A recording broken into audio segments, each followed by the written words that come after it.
Limang maling dahilan bakit gusto mong magnegosyo.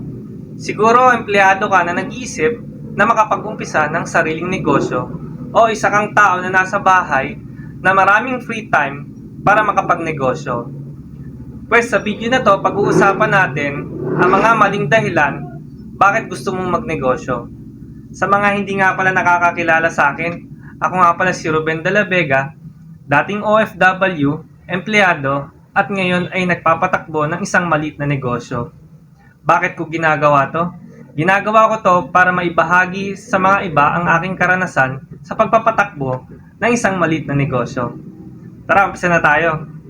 Unang maling dahilan kung bakit gusto mo magnegosyo ay gusto mo maging hawak ang oras mo. Tama, dati ganyan din ako nung empleyado ako. Gusto ko maging hawak ang oras ko para malaya akong makakagalaw. Pero pag pala nagtayo ka ng sarili mong negosyo, kabaliktaran ang mangyayari. Imbis na hawak mo ang oras mo, magagawa mo lahat ng gusto mo, magiging negosyo pala o yung business mo ang may hawak ng oras mo. Kaya buong oras mo, magtatrabaho ka lang na magtatrabaho. At hanggang ngayon, ganun pa rin ang ginagawa ko. Pangalawang maling dahilan kung bakit gusto mong magnegosyo ay mahabang holiday. Lahat naman tayo gusto natin ng may mahabang holiday. Pero kabaliktaran pala yung sa pagnenegosyo. Pag nag-upisa ka ng negosyo, kung kailan holiday, dun ka pa mas lalong nagtatrabaho. Pangatlong maling dahilan kung bakit gusto mong magnegosyo ay yayaman kagad. Opo, yun nga, ang akala natin sa pagnenegosyo, unang araw o isang buwan pa lang, yayaman kagad tayo dahil ang lakas ng benta sa unang buwan. Pero kaya malakas ang negosyo sa unang buwan kasi sinusuportahan ka lang ng mga lahat ng nakakakilala sa iyo.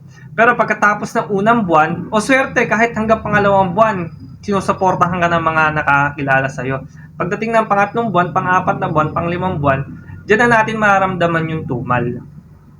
Kaya, ang akala natin, pag nag-upisa tayo ng negosyo, magiging big time kaagad tayo. Pero sa totoo, ang pagnenegosyo is it's a long game talaga. Di natin alam kung hanggang kailan.